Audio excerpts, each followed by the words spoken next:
Morning, everyone. Welcome from a bit of a cold and chilly Johannesburg, and we've had, I guess, 3 or 4 days of just ongoing consistent rain here in Johannesburg. So welcome again to another COVID-19 webinar. If I could just quickly get an indication on the chat box with a few yeses or nos if people can hear the audio okay. Thank you very much. Okay, I've got my indications.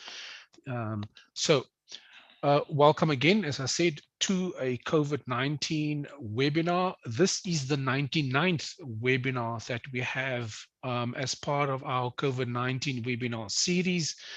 Next week on the 21st of April, we will be having our bumper centenary webinar. And this bumper centenary webinar has got quite a number of very interesting and speakers, both national and international speakers, starting at approximately 25 minutes past 9 in the morning and ending at approximately 3:15 in the afternoon. The particular program and invitation, my understanding, has been circulated, and that was following the save the date circular that we sent out to our mailing list. And our mailing list is quite significant. It is way over 12, 13,000 people on our mailing list, and it's important for people to register in advance and to ensure that they log in advance. Otherwise, you'll be forced to follow the webinar on the YouTube streaming, where we don't have the question and answer box and the chat box and other facilities. So welcome again to today's webinar, and it's COVID-19, the evolution of workplace directives. And we have 3 speakers. 2 will be jointly dealing with our first topic. And the first topic is the practical experience adapted in the occupational settings by occupational health nursing practitioners, as guided by the rapidly evolving National Department of Health's directives on COVID screening. And that will be dealt with and presented by Sister Angela Butkovic. I hope I'm pronouncing that properly. I see her on the screen there, and we'll test the microphone and audio in a moment. And she is joined by her partner, Sister Yvonne van Zyl. And as you would have seen on the program, but they are both occupational health nurses, nursing practitioners, and we are very grateful that these 2 members of the South African Society of Occupational Health Nursing, SASON, could join us today and share their wealth of experience and knowledge, etc., and insights gained in the practical field of occupational health nursing.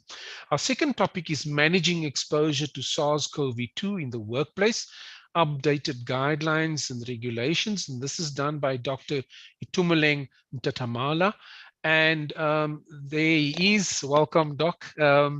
Thank you for joining us today. And colleagues, a big thanks to you for taking the time to avail yourself, your interest and your availability and commitment to share on our webinar, as well as the time to prepare and be here for the actual session. Much is appreciated. We are going to encourage you as the presenters to keep on watching the Q&A box. And if you're not presenting, to please address the questions there. Some questions that shift from the open column to the answered column can have additional answers added there in the Zoom Q&A box, but we'll deal with that as we carry along. So without further ado, I unfortunately are not that well prepared this morning with my short bio sketches, etc. I must apologize. And I'm going to ask the speakers just to do me the favor of doing a bit of an introduction about themselves. I'm handing over immediately to our duo, the 2 sisters, Angela Butkovic and Sister Yvonne van Zyl, and they're dealing with the topic, the practical experience adapted in the occupational settings by occupational health nursing practitioners, as guided by the rapidly evolving National Department of Health's COVID screening directives. And I hand over to you, ladies. Please just check on your microphones. Good morning, Ashraf. Good morning, Yvonne. Good morning, colleagues. Good morning. Yeah, you're able to hear us, no? Yes, your microphones Awesome. are good. If you could just perhaps move slightly closer to your microphones, if that's at all possible, Right. or speak up a little bit so that our audience can hear you clearly. That's usually the issue with the built-in microphones, but please proceed, ladies. You can share the presentation also from your side when you're ready. I hand over to you. Thank you so much, Ashraf. Let me just share screen quickly and slide. There we go. Ashraf, can you see the slideshow? Yes, thank you very much. It's full screen. Awesome. Please proceed. Thanks. Okay, thank you so much. Let me just narrow that down. And welcome everybody to this, like you say, cold morning. My name's Angie Butkovic. I've noticed as colleagues were signing in, there's a few names I recognize, but a lot of names I don't yet. Just to give you a bit of background about myself, I'm obviously an occupational health nurse practitioner, and I've been with SASHA now for about 22 years. So yes, most of my nursing career has been in the occupational health industry. And yeah, I've done everything from being on regional level to national level, to recently being awarded Sashon Honorary Life Membership.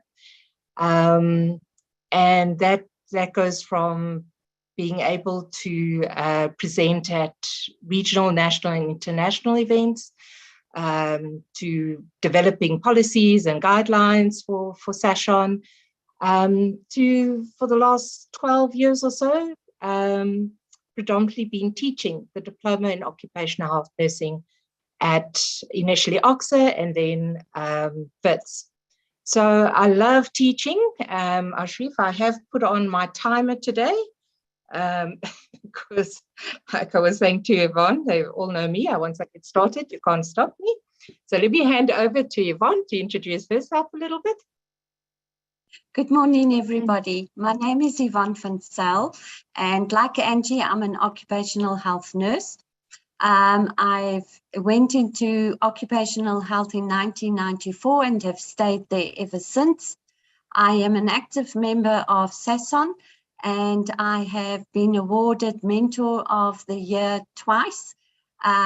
Enjoying having students in the workplace and trying to align the theory with the practical. Thank you for having me. Over to you, Angie. Thanks so much. All right, so without further ado, I think let's start on our topic of today. Just to give you an overview, we decided to make it a little bit more practical today and interactive. So please do raise your questions in the chat section. I'm more than likely, because I can only see my screen, so I will answer them just after we've finished. We're going to be going in the following flow. We're going to look at what's happening currently, how this has affected both long-term and short-term and long-term COVID case management for the occupational health practitioner, how the evolving evidence has changed our screening protocols, to then the impact it's had on managing COVID testing, COVID register and reports that need to go in, the challenges that we've experienced across the country in confidentiality, and COIT submissions as the main focus. And the idea at the end of today's session, with the help of our colleague, Dr. Ntata Mala, is to be able to take lessons learned and the evidence that we've gathered over the years, over this 2 years, to better our occupational health surveillance programs. So, where are we sitting today? Let me just see if I can get this part here.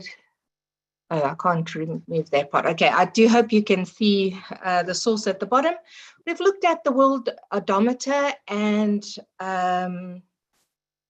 the CA coronavirus website to see what's happening currently. So as of yesterday, worldwide, we're sitting at the following millions in regards to cases, deaths, and recoveries. Of most important to today's session is how are we handling these recovered cases? Because yes, this looks like numbers, just numbers, but it has an impact on the occupational health services. And of course, the new cases that we then have to case manage. In comparison, in South Africa, we're sitting at about 60 million heavy population, which is quite large. And yes, although it looks like only 6% of cases have been reported in South Africa, that's a whopping 3,732,057 cases to date. What we're not monitoring, or I wasn't able to get info on, was how many of those cases were mild to moderate and how many are sitting critically in ICU. We're experiencing about a 3% death rate, which in percentage doesn't sound like a lot, but that is one death too many, and that's already 100,000, just over 100,000 deaths. Like I said, here in South Africa, the occupational health practitioner, particularly now, 2 years later, is focused on how do we deal with those cases that have recovered and are not necessarily back at work, or they are back at work and it is now impacting their productivity. That's 3,617,708 cases to date, of which obviously not all in the working environment, but it's a majority. And we're looking, as since Monday, of about 828 new cases a day. So although we're on the lull of our waves, we are aware that there is another wave pending, according to the epidemiologists. So how has that affected us? I thought it was important to start off with just defining some of the terms, because there's a lot of colloquial terms floating around and being interchangeably used. Based on a presentation done by Ayosh for Sashon in February of 2022 by Dr. Karen Michelle, the short-term COVID is still a colloquial concept, referring to those clients who have experienced signs and symptoms of the various variants in a mild to moderate effect, and have taken about 2 to 3 weeks to fully recover. Then you get your long-term client, long-term COVID client. They're also known as the post-acute sequelae of COVID-19 or the long-haul COVIDs. We're going to stick to long-term COVID for our presentation today. And this describes the clients who continue to be symptomatic 4 to 12 weeks after the onset of their acute symptoms. And it's estimated that 1 in 5 persons are affected by long-term COVID. Following this, we've got the post-COVID syndrome. And this describes clients who continue to be symptomatic more than 12 weeks after the onset of acute symptoms. And it's estimated that 1 in 10 persons are affected. And this has an impact on the occupational health practitioner trying to manage these cases. So my question is, based on the, I don't know if I can move this out of the way, the global estimate on the potential long COVID cases across the world, we're sitting at over 1.8 million long-term COVID cases that need to be managed across the world. So I keep referring to the OHP, or the occupational health practitioner. For those of you that are new to industry, or perhaps are not in the health side of occupational health, this refers to both the occupational health nurse practitioner and the occupational health medical practitioner, as registered by their respective councils to fulfill by virtue of additional competency qualifications. In other words, we go on and we study for another 2 years after our basics to develop, coordinate, case manage, and evaluate risk-based occupational health surveillance programs. All as a result of 3 main acts in our country. That's the OSHA, the Mines Health and Safety Act, and the COIDA, and of course, any subsequent regulations from that relevant to certain hazards, like now our biological hazard, the COVID-19. The occupational health surveillance program then branches into mandatory health-related programs, which are your public health programs, like I mentioned, the COVID one, the hearing conservation programs, the respiratory conservation programs, the ergonomic health programs, and so on. So COVID then affects our respiratory conservation programs and even our ergonomics to an extent, okay? It's important to note that when I'm referring to occupational health surveillance programs, we are not talking about wellness practitioners. There is a purpose for them, but they don't, unfortunately, cover the occupational health requirements of what's required in legislation. So the occupational health practitioners, when we do a situational analysis, we look at the group, and if there's an increased risk with regards to an aging workforce, the male-female conditions, or epidemiology trends like COVID peaking in certain provinces and so on, that gets incorporated into our surveillance programs. So what's the difference? We've got the OHN, and she's a advanced nurse clinical specialist, as recognized by SANC. Most recent position on that is in 2015, with additional competencies at initially an NQF level 7, but as from 2019, NQF level 8. So in other words, we need postgraduate diplomas to be able to practice what we're doing for the industry. And we have expanded roles as advanced clinicians, consultants, educators, researchers, and managers and leaders. And that is in order to collaboratively design those surveillance programs specific to each industry. We conduct occupational health risk assessments on most categories of workers, and they need to refer abnormal health risk assessments for diagnoses to, in legislation, to our occupational health medical practitioners. But if there is something else happening, it might be the GP or other specialist. And then, of course, that clinical role involves case managing the abnormal cases that I mentioned earlier, but with regular input from our occupational health medical practitioner. The OHMP, on the other hand, is also an advanced medical specialist, as recognized by the HPCSA since 2001 was the latest one, who also has additional competencies at an NQF level 8. So as you can see, we are both trained at the same level of education and knowledge and competencies, with very similar roles to be able to collaboratively design those occupational surveillance programs, also specific to each industry. The difference is that in our mining industry, due to the Mines Health and Safety Act, they would lead the program. Okay, and so you will see the COVID management led by the OHMP in the mining industry. They're also there to conduct the OC Health risk assessments, that's the head-to-toe examination and special tests on the high-risk workers, in particularly drivers, mine workers, and certain other legal categories. And the difference between the nurse and the doctor is that they can provide the medical diagnosis and they provide the medical input when there is an abnormal case. So the OHN basically manages the normal cases when it's all going well.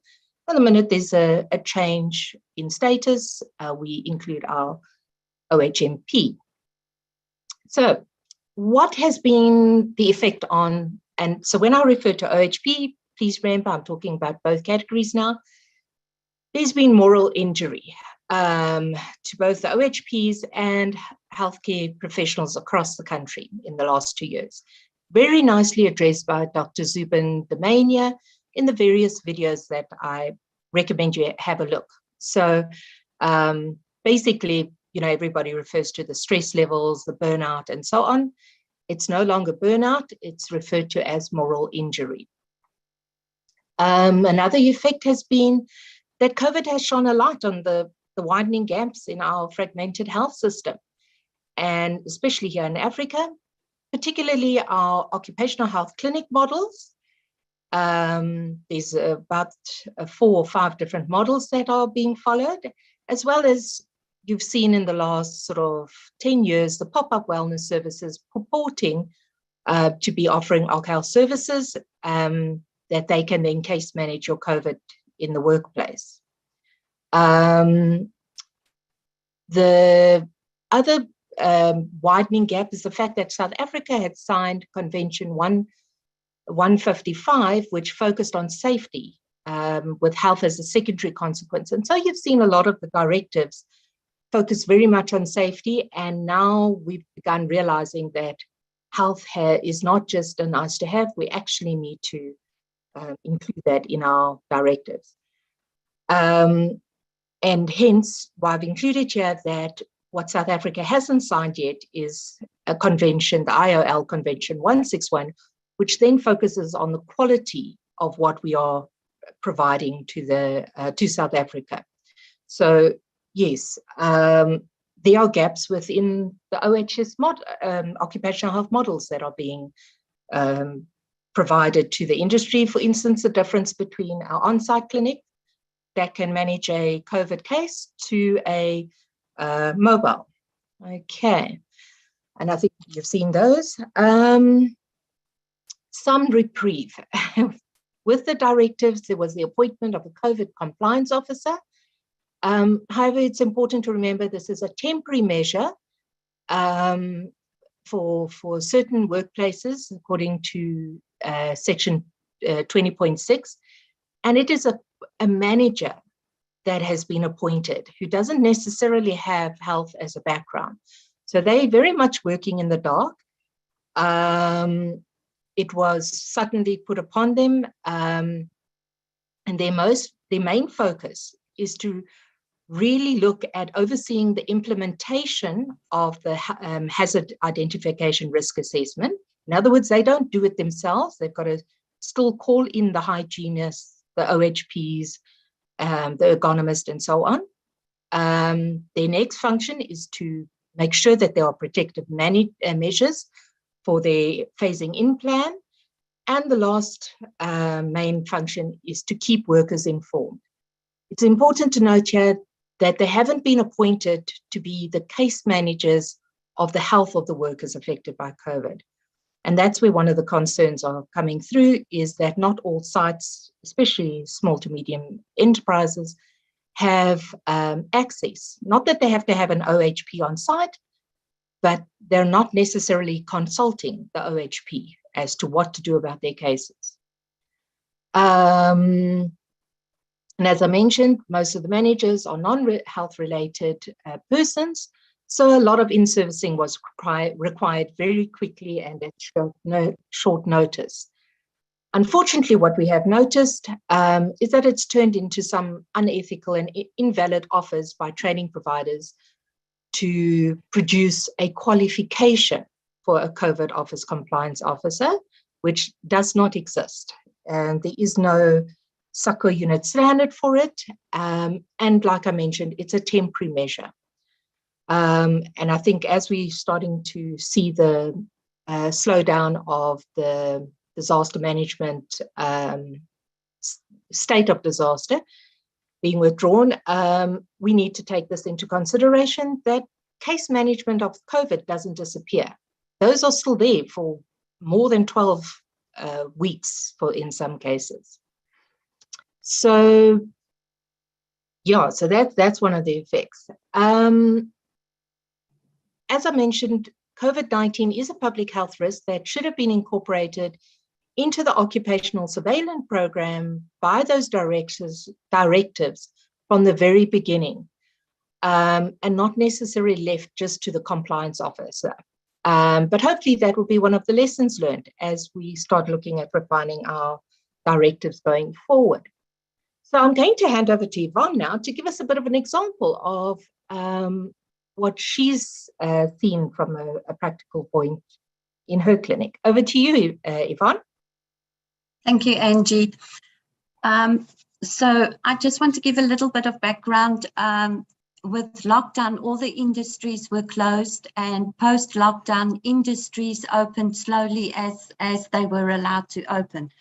So once we got the directive that we can open the company again, all employees over the age of 60 years were sent a message via email or WhatsApp that they had to provide their medical information, and they had to sign consent for that. And it was in particular to identify the high-risk employees who suffered comorbidities, either one or more COVID morbidities. For the office workers,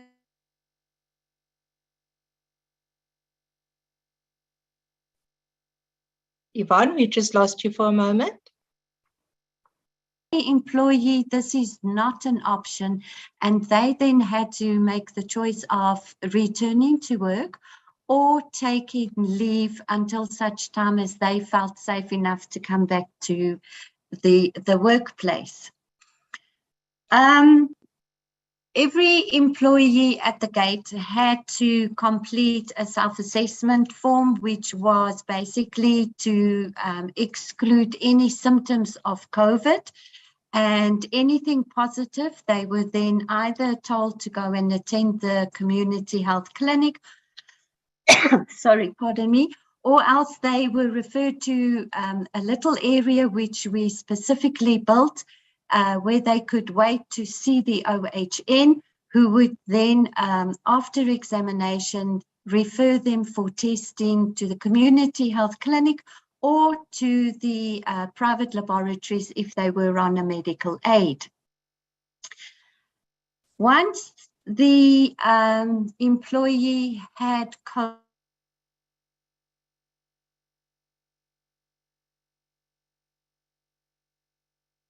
Yvonne, we lost you again. assessment was Yvonne, sorry to interrupt. I would recommend that maybe you just deactivate your video function because there seems to be a bit of a glitch on your audio. Thanks. Great. Is this better? Perfect. Please proceed. Thanks. Okay. So once the employee had COVID and they were ready to return to work, they had to come by the clinic for a medical in order for fitness of work determination. This consisted of a head-to-toe physical examination, and it also included a mini mental health assessment. The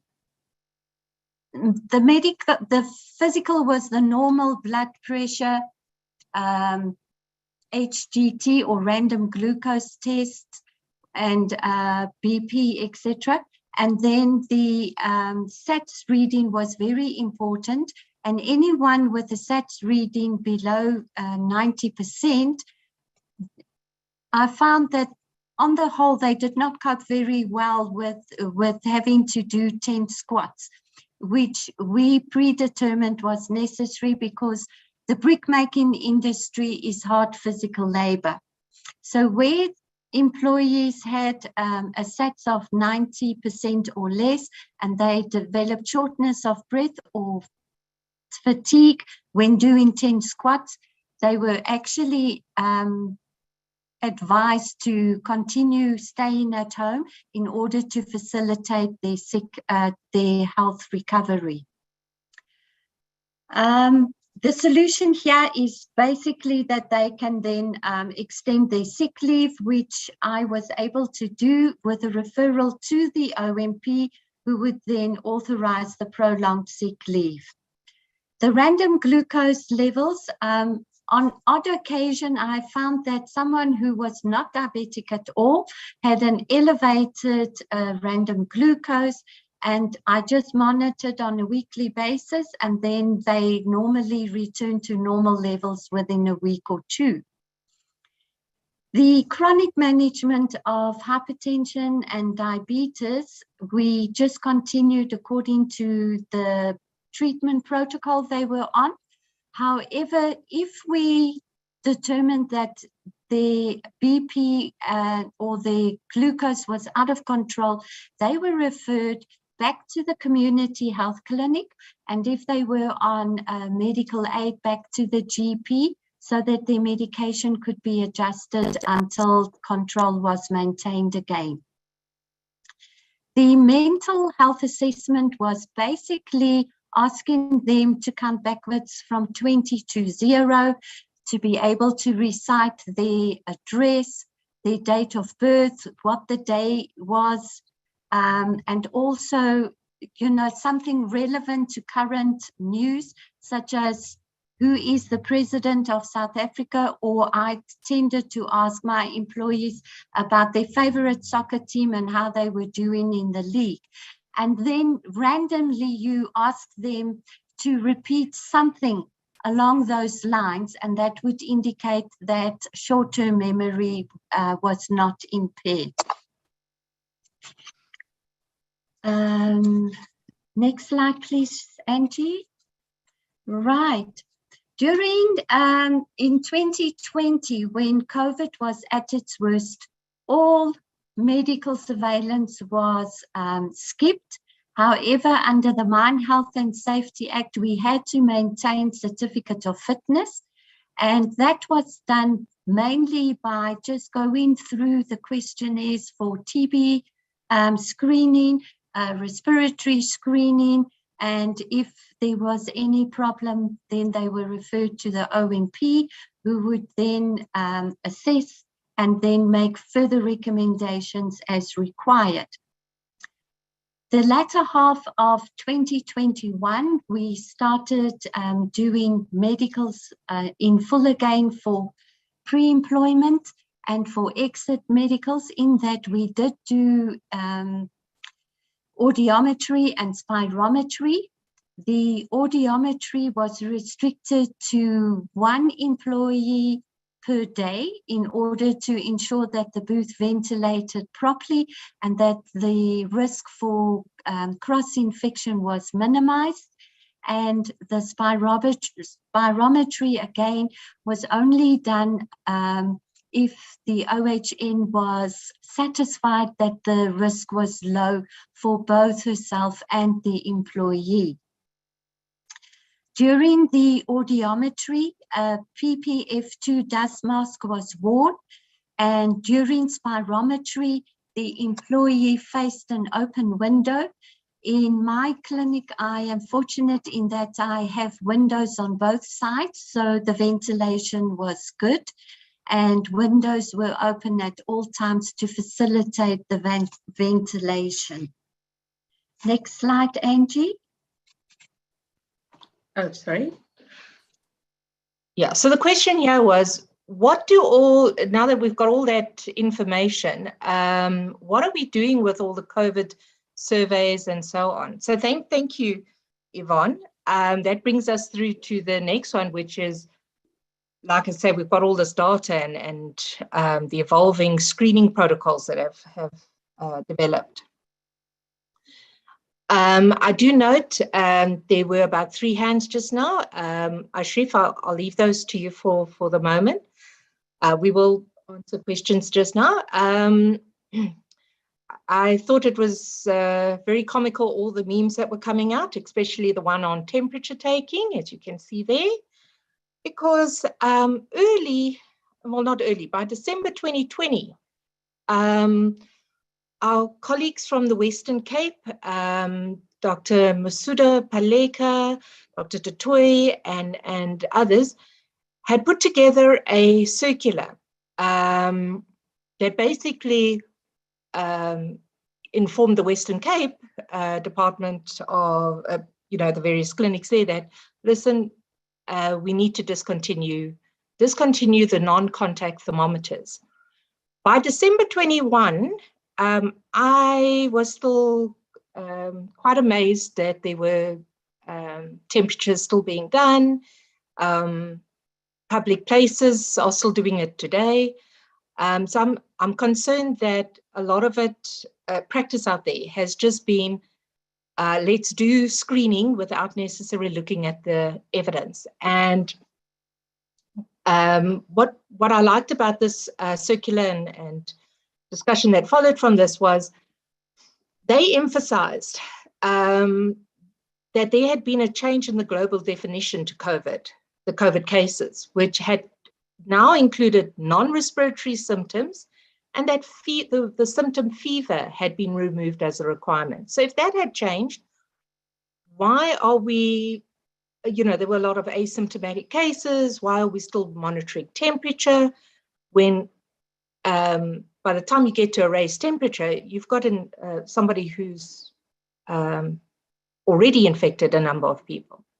The next thing to stopping the NCTs is the accuracy was questionable, as affected by the ambient temperatures that were fluctuating, whether we were cold or warm environment, the disagreement amongst experts to the best anatomical site for the testing should be on the forehand, the wrist, the neck.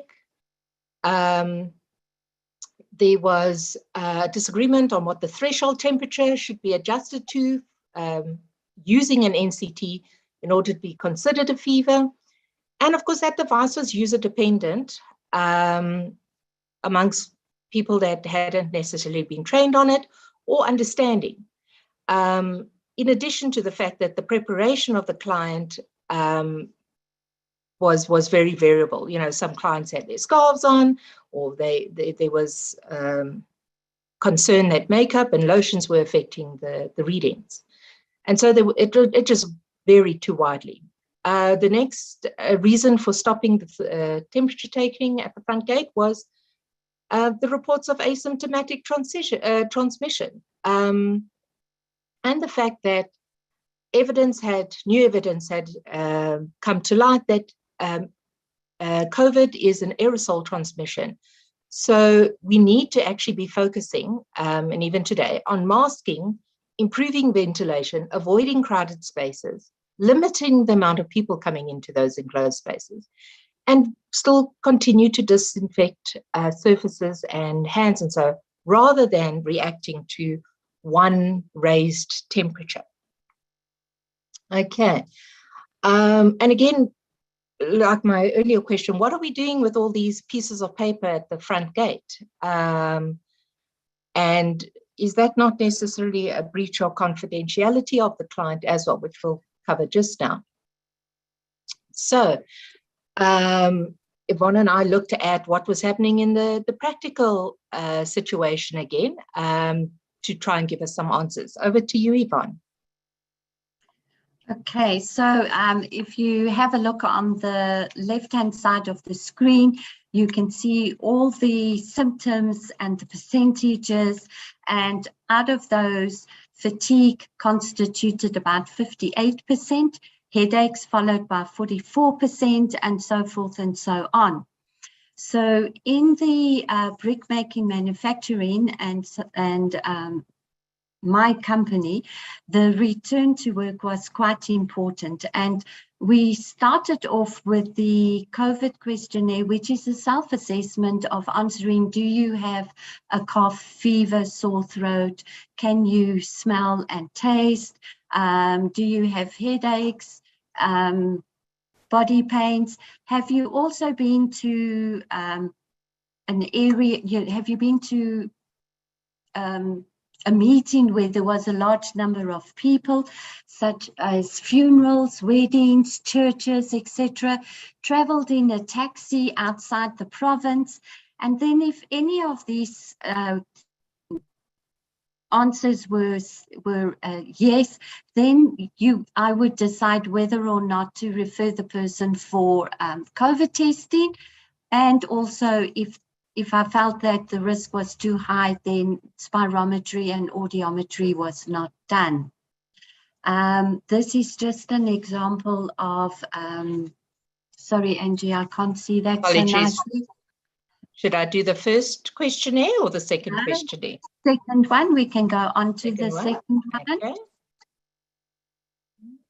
Okay, so this one was just highlighting symptoms and highlighting the high-risk conditions, and then being able to determine or not whether you needed to refer.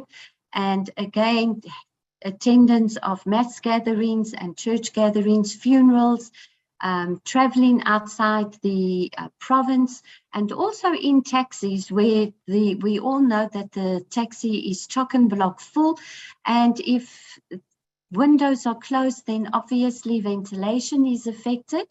And then depending on that, we would go to the risk categories.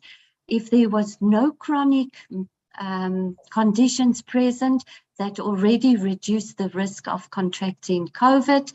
If there was a well-controlled chronic condition, it could be a low risk. If there were 2 or more moderately controlled chronics, it would be intermediate risk, and so forth, until we came to the high risk, where age, chronic conditions, plus a history of pulmonary TB, as well as immunosuppressive conditions, would put this employee at higher risk. Now, those employees that were at higher risk, we did look at where they are working and the proximity of the other employees around them, and we included the normal risk assessments for dust and noise, ergonomics, etc. Fortunately, in my company, we didn't have to actually move anyone out of their current position due to being a high-risk group. The self-assessment COVID questionnaire, anybody that comes into the clinic, automatically, I quickly run through all the questions and then I proceed with either the medical or the whatever the clinic visit is for. The questionnaires that were answered at the gate, all those files were sent to the clinic, and I actually keep them in the clinic here, and they are now currently in archive. Next slide. Okay, and sorry, Yvonne, just to add, so although this was happening at your particular site, Sashon then, upon interview with members from the Gauteng region, are aware that most OHPs just shredded the daily questionnaires on a weekly basis, because eventually nobody at Department of Health or Department of Labour wanted those daily screens. They were only interested in the COVID register. So yeah, so that's important from a practical point of view. Thanks, Yvonne. Was there anything else you wanted to add on your practical side? No, we can move on. Awesome. All right, so that brings us on to, as much as screening tools, we had to do something about managing all the testing registers and reports.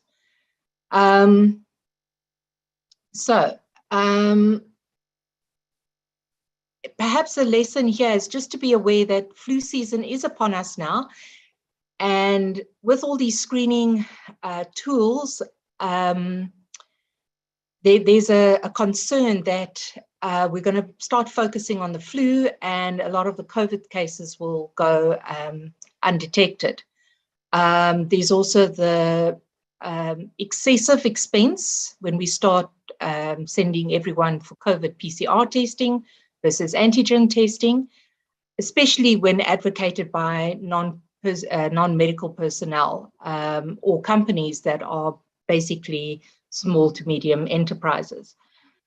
So yes, we've just highlighted a couple of screening tools there. There's a lot floating around, and there's a very good one on as an annexure to the directive. The actual testing, it's not anyone who can just do testing.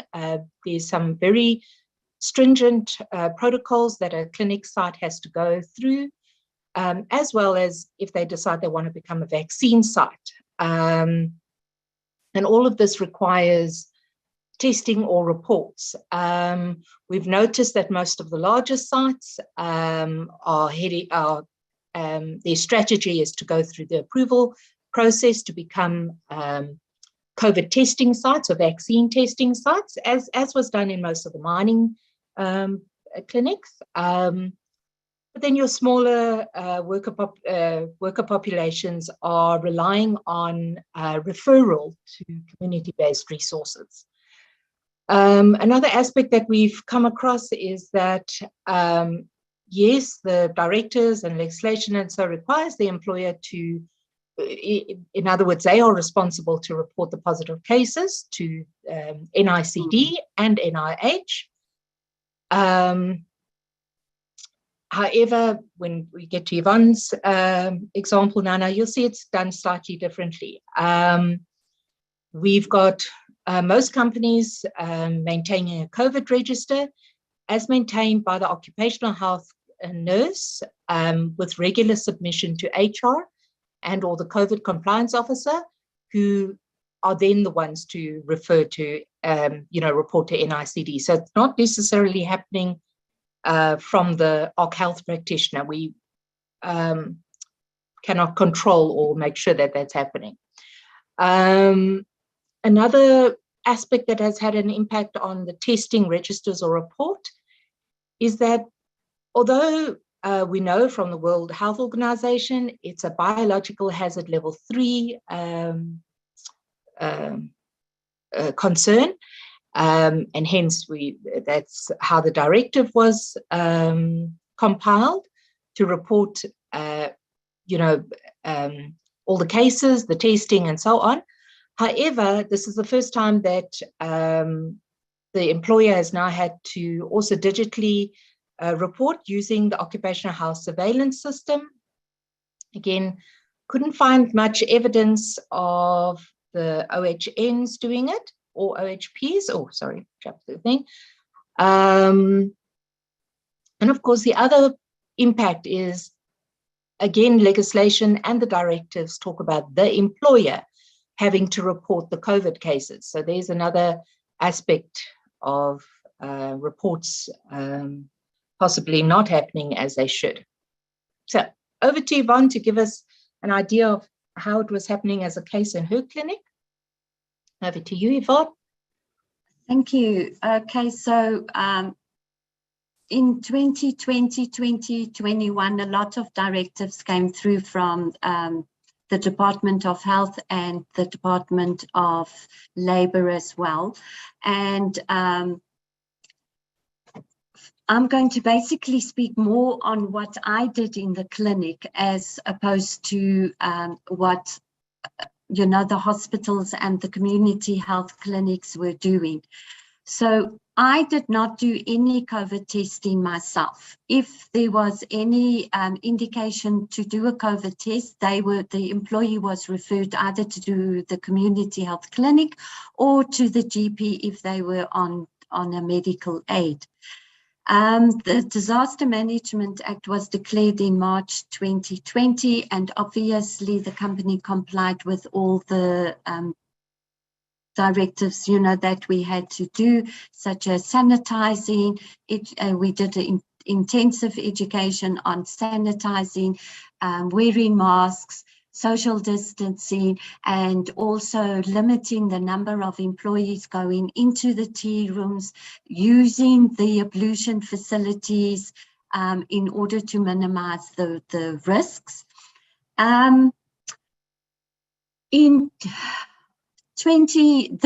As from this year, all our employees had to provide proof of vaccination, and we were very fortunate in that we had about a 99.9% compliance in vaccination.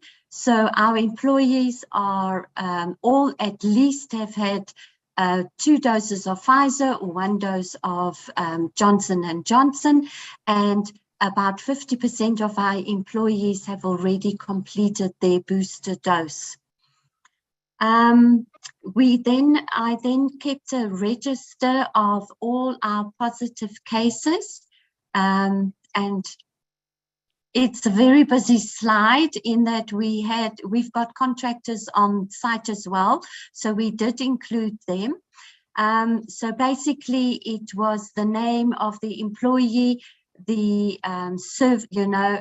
the age was important for us, the job title was important for us, in that we wanted to see which department had higher number of cases as opposed to others, where our sorting department, for example, is a big department. It's the biggest department in the company.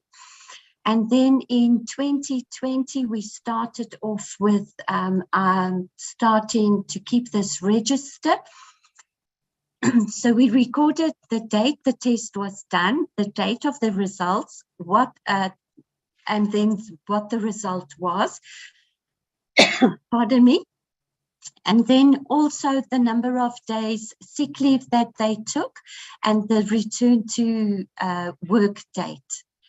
I highlighted the positive cases in yellow just to make it easier for our HR to be able to report those cases as well as to keep stats, because my company is one of 8 branches nationwide.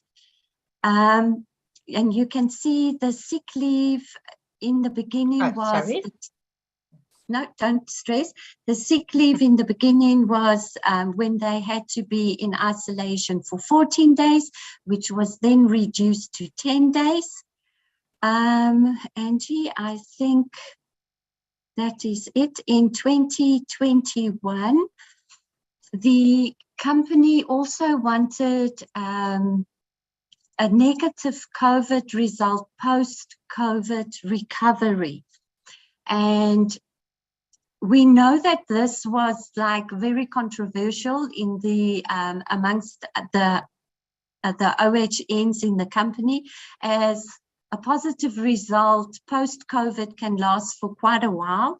And I had one particular employee who actually tested positive twice after recovering from COVID. So she was absent almost for a month until eventually the OMP decided he would write a special letter saying that she's fully recovered, that positive tests are not uncommon post-COVID, and she was allowed to return to work.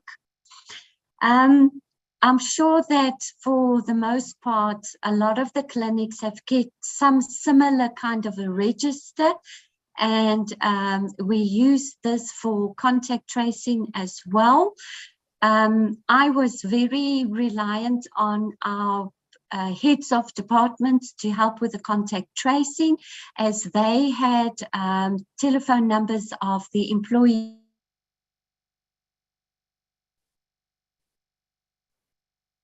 Yvonne, we lost you for a moment.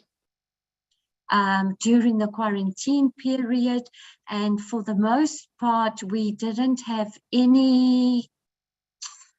My internet, sorry guys, No, you're good. You're back. It's fine. Continue. I've Bluetoothed on my phone as well onto the laptop. As I was saying, we were, like the contact tracing was managed to a great extent by our head of departments, because our company works 3 days on, 3 days off. So it was important when an employee reported being positive that we could do the contact tracing and ask the contacts to stay at home in quarantine until they were able to come back to work, not having presented with any symptoms.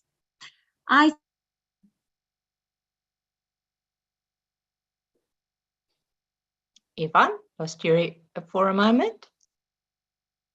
And from there, they were able to collate all the positive cases amongst the 8 factory sites, and then forwarded to the NICD as well as the NIOH. Thank you.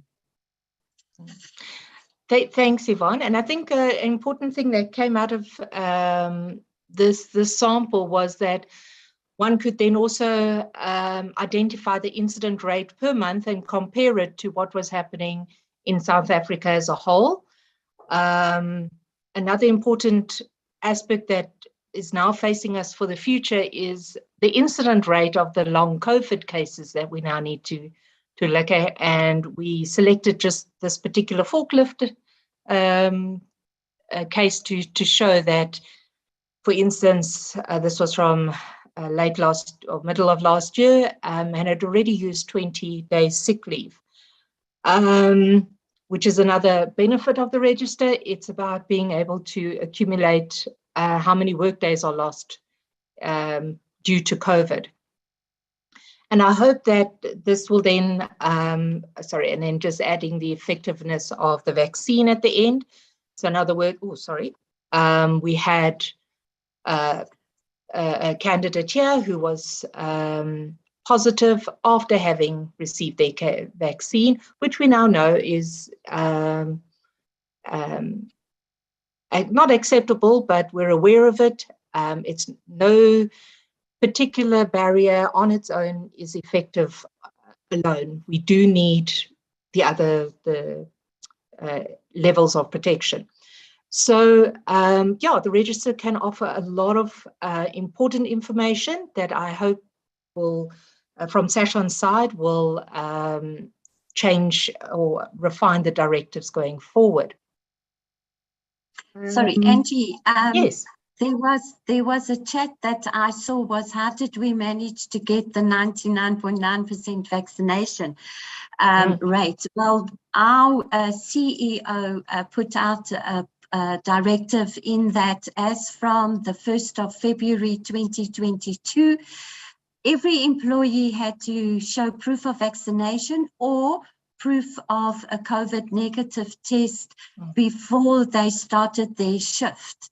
And I also arranged with a private pharmacy clinic to actually come on site and help us with our vaccination program, and a big thank you to them. I hope that answers your question.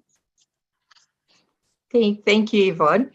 Thank you. So, yes, if you can just check the chat section for me. I'm unable to see it at the moment.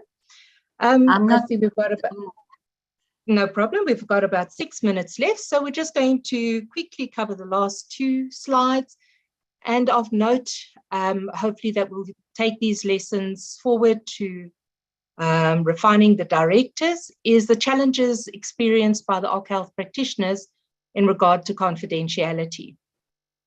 Keep in mind, all health practitioners, both on ethical practice and by legal mandatory legal requirements, have to maintain your confidentiality as with regards to your health. Okay. So as I mentioned before, we know worldwide the coronavirus is a biological hazard level 3. It developed into a rapid pandemic and became a notifiable disease through WHO directives, and so subsequently the countries. There are many other prevalent biological hazards that are notifiable disease, like TB, malaria, and so on. So the question we raised here was, so how in the past, when WHO, ICO, DOH, DRL, and the professional societies were able to direct and provide management guidelines to all that in respect of those other diseases without resorting to contravening mandatory reporting of COVID morbidities that suddenly faced us with the directives in the COVID ones?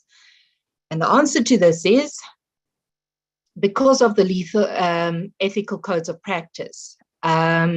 You've got practitioners with their competencies and capabilities who are there to manage the workers with known comorbidities. And these are discovered on the one-on-one health risk assessments when they're in the clinic for one of their either pre-employment, annual, or exit medical. And yes, we then provide the employer, the Department of Health, or the DOL, or the mineral DMR, with a statistical reporting. Okay, so nobody's name is given out. It then transpired into non-medical persons demanding access to individual private information. Of course, this is a pandemic. It was crisis. We needed to find some sort of middle ground. That was one of the other areas of moral injury inflicted upon the OHPs, because we need to practice in the best interest of both the employee and the employer. And there was a varying interpretation of the directive by a lot of the COVID officials, COVID compliance officials. So what we looked at is just on a couple of interviews with Sashon Gauteng members. Most sites resorted to that additional consent form for all workers, where they would come in on their weekly or monthly visit, and it would be added to the certificate of fitness to say they give permission for their chronic condition to be released to the COVID compliance officer. Or there was a consent form submitted at the front gate so that on entry, all those forms were collected and given to the clinic. A few sites, only about 1% of members, had decided to change the self-administered questionnaire to something along these lines. Do you have any following list of comorbidities? And they would not allow a tick there. So now, which is great, because the security people, there's no reason why they should know what your comorbidities are. And it was replaced with an overall yes or no, followed by, if you've given a yes here, please provide the security with proof of your latest valid COF. And the COF, again, just states that it doesn't tell the person what the recipient what the person's comorbidity is, just that there is a comorbidity, and it's, again, case managed by the OHP. A few sites, about a quarter of them,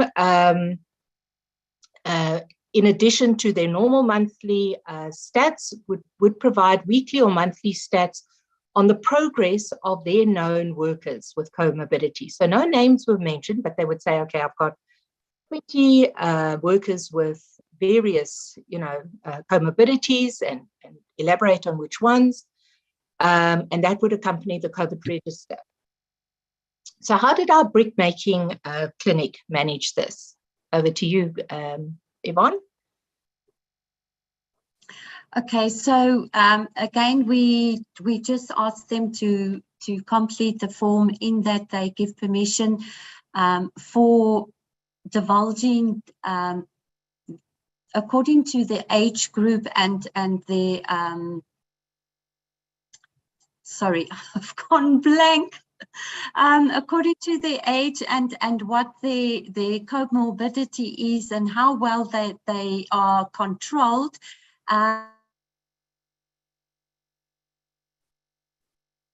Yvonne, try again. We just lost you for a moment.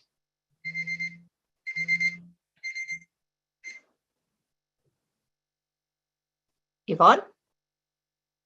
Tension or diabetes, or being HIV positive, cardiac cases, and then including, okay, so many employees have 2 comorbidities, so more employees have 3 or more comorbidities, depending on what it was. And that was just to basically give the management an idea of their risk of employees should they contract COVID, how severe the disease process could be for those particular employees. And it was quite a bit of an eye-opener, I think, because I do not know each and every person that is on chronic medication. During annual medicals, you always ask, are you on any medication? And if they don't want me to know, they will say no.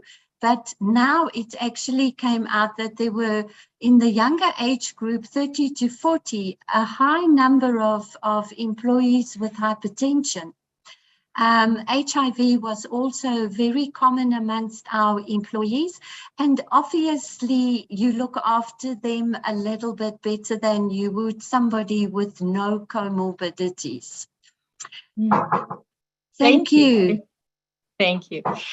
And our last, second last item was the challenges we found with COID submissions. It didn't go too badly. Both the consolidated directive and the existing COID regulations guided the OHPs.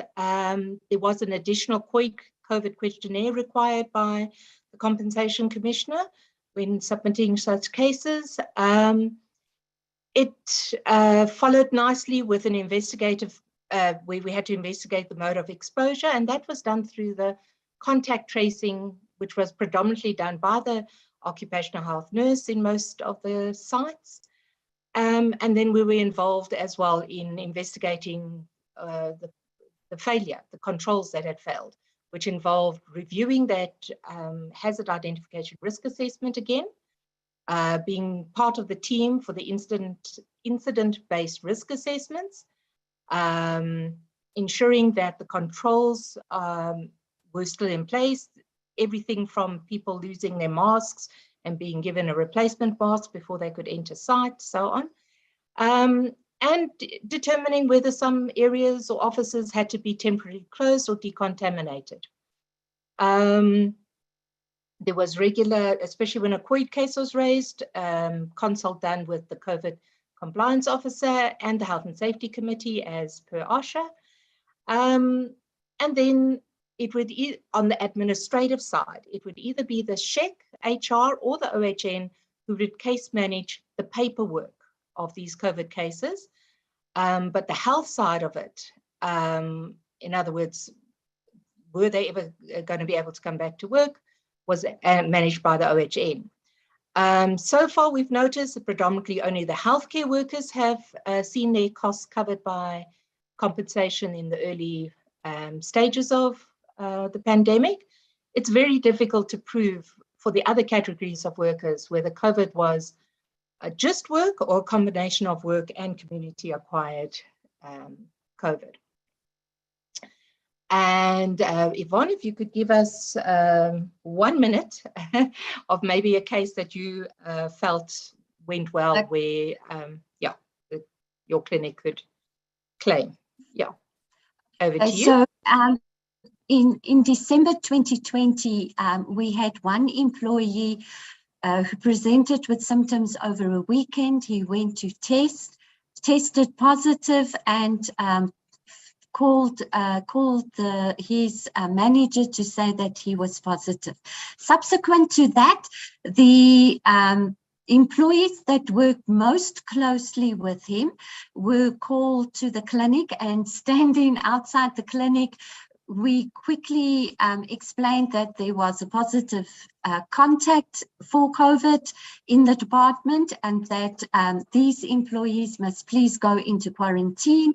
Signs and symptoms were discussed with them, and they were referred to go to the community health clinic for further testing if necessary, or else to the GP. So most of the employees that we saw immediately were the ones, they had medical aid, and they all opted to report their quarantine status to their GP, and the GPs decided to test on day 10. And in one case, the employee presented with symptoms on day 14. And it was quite interesting to note that we anticipated him to present with symptoms first because of comorbidities, but he was the last to present with COVID symptoms, and was also the sickest of the lot. The other employees... Yvonne, sorry to interrupt you because of our time. The case that you've mentioned now, was the COVID case, was he compensated? Did it come out? We did submit for compensation, and to date we've not received any feedback and declined or accepted verdict. Yeah, and this is how many months later now? More than a year. Yeah. Okay, and I think that's a prime example. Yeah, that's a prime example of what's happening across most of the clinics at the moment. Okay. So thank you so much, Yvonne and Ashraf. Just to close off now is to look at what we need to go do in a collaborative effort going forward to mitigate the impact of the long-term COVIDs that are envisaged. So Sashon recommends that the Minister of Health or Labour needs to ratify South Africa's commitment to the globally recognized quality of occupational health services for its citizens, and not just to focus on safety measures. That would come through on the ILO Convention 161. Irrespective of whether the conventions have been signed or not, at least 155 still addresses the occupational health surveillance programs, and the Department of Labour. Our recommendation here is to please complete and implement the draft regulations they had on service quality, so that the employer can navigate the fragmented industry in a better way, as has been highlighted now by the different COVID impacting on services. Our other recommendation is that that both the OHN and the OHMP are included on all compiling and a review of national directives, whether that be for the mining industry, because there it's very doctor dominant. The OHN needs to be included there as well. So that together we can enhance the health aspects of health and safety approach in reducing the impact of long COVID in the workplace. Likewise, we advise that the OHPs be actively included on, whether it be on-site or as consultative services for the small to medium enterprises regarding management of their COVID cases, whether it's short or long term, because now we need to advocate this impact of the long COVID on industry. Another recommendation based on some of the evidence is Sashon's take is please not to relax on the administrative controls, which is the COVID policies and the self-administrated questionnaires, as well as the PPE controls, not to relax on those. We are, as much as government has, the president is starting to relax on disaster management status. We are facing a fifth wave. It might most probably be smaller, but we still need masking, hand hygiene, and the distancing. And then, as the last one, that the occupational health practitioners be the ones to review the OC Health surveillance programs with the COVID compliance officers because of the flu season coming through.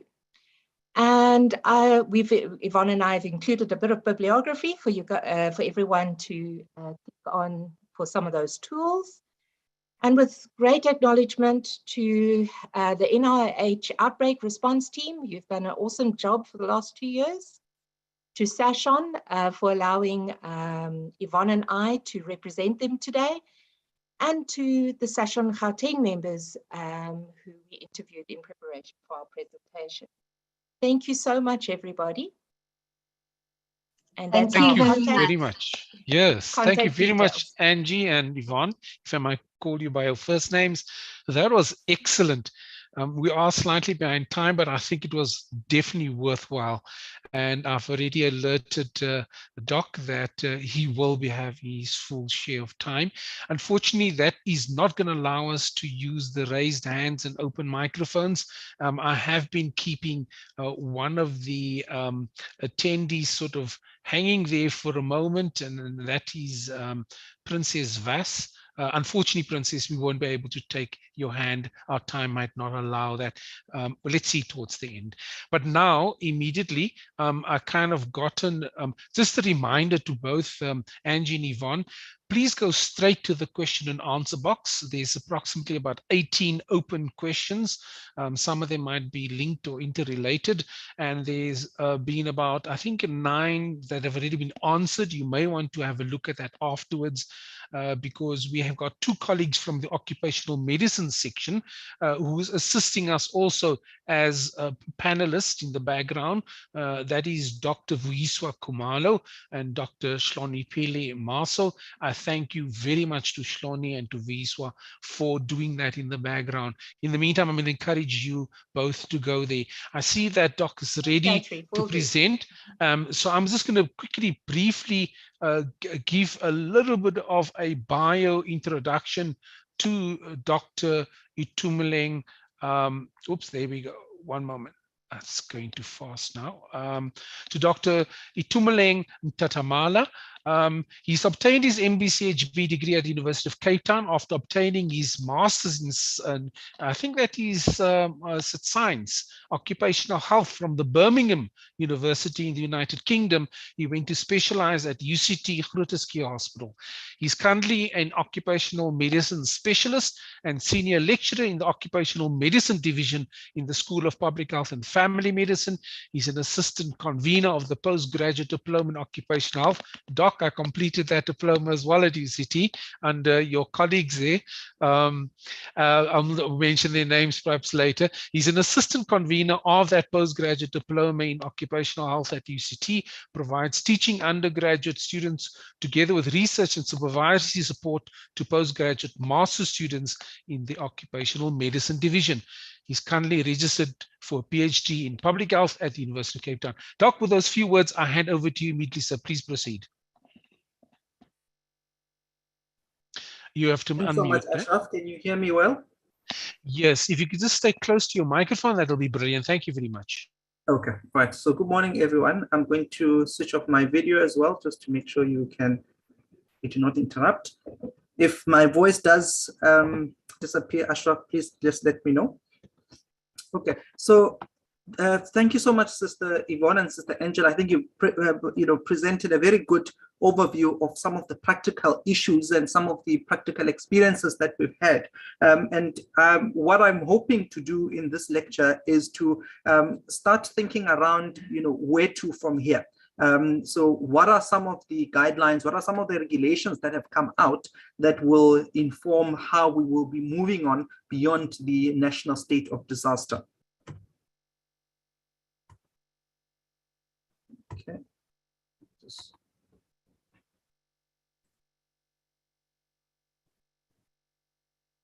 Okay. Sorry about that. There we go. It just stuck a bit. All right. So in terms of the presentation outline, my focus really is going to be on the code of practice. I see in the chat, in the Q&A as well, there are quite a number of questions around, do we still do screening? Do we still do temperature checks, etc.? And what I'll try to do is try to give you a sense of what the code of practice is saying with regards to some of these issues. And it will be divided, my presentation will be divided as per the code of practice. And I've already highlighted there. So chapter 1, we're just going to discuss some of the introductory provisions. Chapter 2, we're going to speak about risk assessments and this concept of a risk assessment and a plan as well. And of course, the last section will look at the administrative measures and some of the issues that have been come in from the different directives that we've had and what seems to have been kicked out or removed from the code of practice. Just a disclaimer. Of course, the content of this presentation is not intended to be a complete digest of the code of practice. It is to give you a sense, or at least some of the key elements that you should be thinking around in terms of your own industry and in terms of your own workplace, and some of the things that you might take for your own practice in occupational health and safety. Okay, so it is recommended, of course, that you do get a copy of the code of practice and actually read it. It's quite a nice read for about 18 pages. So quite easy to do as well. And of course, it is also recommended as well to seek legal expertise or advice whenever you encounter other aspects of labor law, which might not be covered in this presentation. So as we dive deep into it, I thought it is important for us to spend a bit of time looking at the introductory provisions and the context in which this code of practice is being implemented. So as discussed already before, so we all remember the national state of disaster, which was declared on the 15th of March in 2020 under the Disaster Management Act. Right? And following that, we've had a number of directions on occupational health and safety measures in certain workplaces, and these have been amended and consolidated throughout the pandemic, right? And the most recent of which could be, for example, the 11th of June 1 of 2021. So on expiry of the declaration of the national state of disaster, the regulations and the directions will cease to have legal effect. Okay, and then the code of practice, when it was released, it had anticipated that this perhaps would have been the 15th of March, but as we know, the national state of disaster was extended once more to the 15th of April. So the hope, therefore, is that in terms of the action that you should be thinking around in terms of your workplaces, in terms of your industries, is to really prepare yourself for the date when the code of practice will become law or will become or will come into effect, right? And the expectation, therefore, is in the next 4 days or so, if of course the national state of disaster is not extended, the code of practice would then come into effect. In terms of the introduction, so what are some of the elements that are coming out of the introduction? What is very clear is that there is now a departure from the Disaster Management Act and doing things because of legislation that was promulgated under the Disaster Management Act to really move towards linking our actions to the Occupational Health and Safety Act and its various regulations, right? So it sets the scope of the code of practice to cover all the parties that would traditionally be covered in the Occupational Health and Safety Act. So this would include employees, self-employed persons, and others, okay?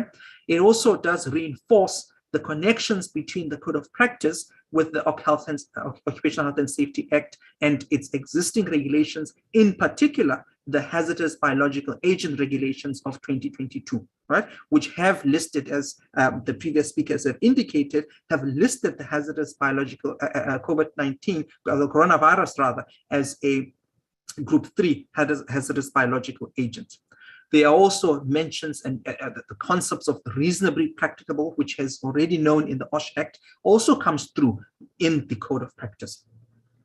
In terms of the primary obligations that are placed on the employer, I just put the extract there as well, and in yellow, as you can see in the dotted lines, that the code of practice is very clear that the primary obligation is for the employer to conduct a risk assessment in terms of the regulations and to determine the risk of exposure and the control measures that are needed in order to limit infection, to limit transmission, and to mitigate the risk of serious illness or death on the part of employees and other persons who may be directly affected by the activities of the workplace. Okay, so that is, if there's anything you take away, that is the beginning of thinking around the code of practice and its requirement for the need to conduct a risk assessment, and of course linked to that to conduct or to come up with a risk assessment plan following that. So the scope in terms of the risk assessment seems to have changed under the code of practice, right? So it seems to be limited to exposure primarily, and does not seem to explicitly speak about the assessment of the risk of severity, due to age, comorbidities, etc. Right? So it's not explicitly said, but as you will see, there are some elements that might be touching to this, right? It also does not speak about specific categories of risk for which employees would need to be vaccinated, which was there in the previous directions. So what do we take away in terms of the introduction is that it is important for you to be conversant with the duties that you have as the employer under the hazardous biological agent regulations, and also be conversant with how to conduct a risk assessment. And it does continue to explain the code of practice does continue to explain the elements that should be included in there, which I will come to. Okay, so what is the purpose of the code? As we can imagine, it is to guide employers, to guide employees, the trade unions, etc., in managing exposure to SARS-CoV-2 in the workplace, right? And again, reiterate by conducting or updating risk assessments that have been done. And again, now this is in terms of the OSH Act and in terms of the hazardous biological agent regulations. Developing a plan to limit infection, transmission, etc. Not only developing it and keeping it on the shelf, but actually implementing the plan. Managing issues around absence from work due to infection, isolation, and adverse effects of vaccination, right? So vaccinations also come out quite strongly in the code of practice, and it is important for you as employers to begin tackling that issue as well. And seeking to accommodate employees who refuse to or who fail to vaccinate as well. So the code of practice is a very important purpose that has been clearly laid out, is that it also is to assist in a person in interpreting of employment law, and therefore the code of practice is meant to be taken into account, right? So it does indicate that even though it may just be a code of practice, it has to be interpreted as law. There are some provisions of the code which reproduce obligations that are already contained in the hazardous biological agent regs in the OSH Act. And it does, of course, as you will see, the code is intentionally general. And it's made it clear that it's very general in order for it to accommodate the variety of workplaces that would exist in our country. And of course, the various requirements that would be sector specific or industry specific. However, just be aware that deviations or departures from the code of practice would also need to be justifiable. And this would go hand in hand with all the other code of practice that you would have under the Labor Relations Act as well. If you're departing from them, there has to be justifiable grounds upon which you are doing that as an employer or as a workplace. The interpretation section, so this is the same section called definitions under the previous directives, right? And so the definitions are very much in line with previous labor-related legislation, such as the Basic Conditions of Employment Act and OSH Act as well. What I think was important to highlight in the definitions is the concept of reasonable accommodation, right? So I'm just going to read it, and it says, this means any modification or adjustments to a job or to the working environment that will allow an employee who fails or refuses to be vaccinated to remain in employment. Okay, and it does incorporate the other codes of good practice. What was interesting here is, of course, how a bit narrowed the definition has become. So the definition seems to really much focus on those employees who fail to be vaccinated or refuse to be vaccinated, and does not seem to address the duty to provide reasonable accommodation for other reasons of incapacity. And this might include, for example, if you still have severe vulnerability after vaccination. So it does not seem to touch on those. So that is one limitation that one can highlight. The other elements that I think very important for you to recognize are the concepts such as being fully vaccinated, right? So this means with vaccines, so it means being vaccinated in the definitions, means being fully vaccinated with vaccines, and includes additional doses or boosters, right? And vaccination has the same meaning. Important for us to recognize this, because if employers have a mandatory vaccination policies, you might, of course, have to consider amending these to include the requirement for employees to have boosters, or the opportunities for employees to go and actually get boosters. Okay, and of course, mentions such as vulnerable employees, etc., as I've said before, do not seem to be included in the code of practice. However, they were there in the directions. In terms of application, I won't spend much time here, but the code of the code applies to workplaces, except, of course, those that are excluded from the OSH Act, such as those in the mines and those covered by the Merchant Shipping Act, so the cruises, the ships, etc. Right, and of course, also very important, right, subject to the employer's obligations under the OSH Act to conduct a risk assessment. Employers with less than 20 employees need only apply certain measures that are contained in the code of practice, particularly section 13, right? So if you're a small business with less than 20 employees, there are specific sections within the code of practice that would be applicable to you. Okay, so the take home under the section that deals with the application is that it is important for you to note the cutoff of reduced obligations under the code of practice. So it has increased the number of employees from 10 in the previous directions to 20. All right, so that just gives you a very quick rundown of the context, the introduction, and some of the key elements that have been included in the code of practice. What I'm going to spend a bit more time on is, of course, the meat of the code of practice, which is the risk assessment and plans, and how this might have to change, or how this might have to be adapted moving forward. So the section 5 speaks about the risk assessment and the plan, and it is clear, again, as I've spoken about it previously, that the employer must undertake a risk assessment as per the regulation, as per the obligations under the OSH Act and HPA regulations, but they may also need to develop or amend their existing plans, right? And this is to include specific control measures. And interestingly, in the code of practice, the key control measures that is put right at the front as a risk mitigation, is the use of vaccination, right? So vaccination of employees, including making sure that you know the intervals that they need to be vaccinated, the dates of when everybody was fully vaccinated, got boosted, etc. Right? It must be included in your risk assessment. Also, any other protective measures, right? Interesting, again, those non-pharmaceutical interventions are placed under other measures, so this would include social distancing, use of PPE, etc. And we'll speak a bit more about these as well, because it seems the reading from the Code of Practice is that these are now optional and would also be in line with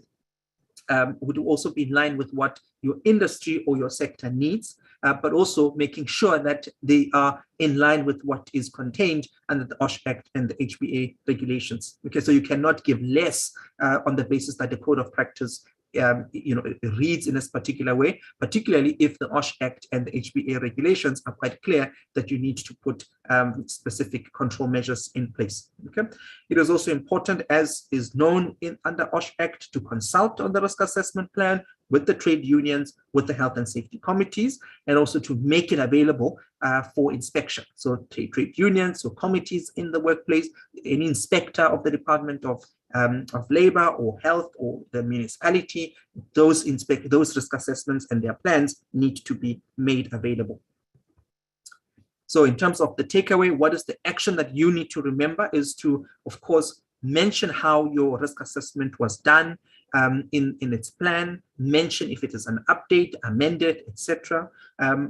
Mention how the vaccination of employees is to be implemented, and also how the non-pharmaceutical interventions are going to be applied or which are applicable in your sector. Okay, and then of course it is important, again, as I've indicated, that ensure that the consultations on the risk assessment plans do occur, ensure that the risk assessment plans and the assessments and the plans are available for inspection. In terms of the contents of the risk assessment, the key thing I would like you to be aware of here is that there is a 6.1 which talks about what must be included. And then there is a 6.2, which talks about what may be included. Okay, so in terms of what must be included, and you'll see all the must, I try to put them in red throughout the presentation. You need to include your risk assessment, and the plan needs to include the identification of employees who need to be vaccinated. Okay, so that issue around vaccination comes back again.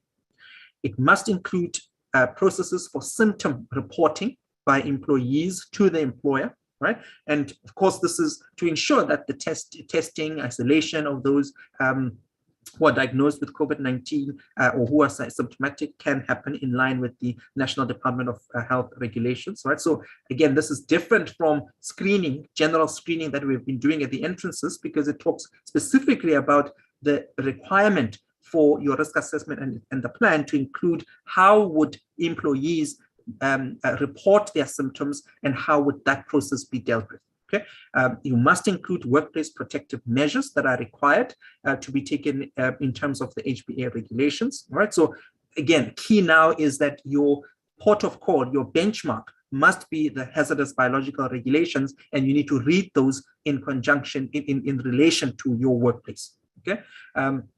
You must have procedures to resolve any issues, the HR issues that may arise, such as refusal to work. You must also have processes by which the obligations under this Code of Practice will be complied with. Okay. What is visible and is not included is issues that were there previously in the direction, such as return to work issues, workplace reopening, phased return to work, list of employees that are required to work from home, etc. So those are not mentioned in the Code of Practice.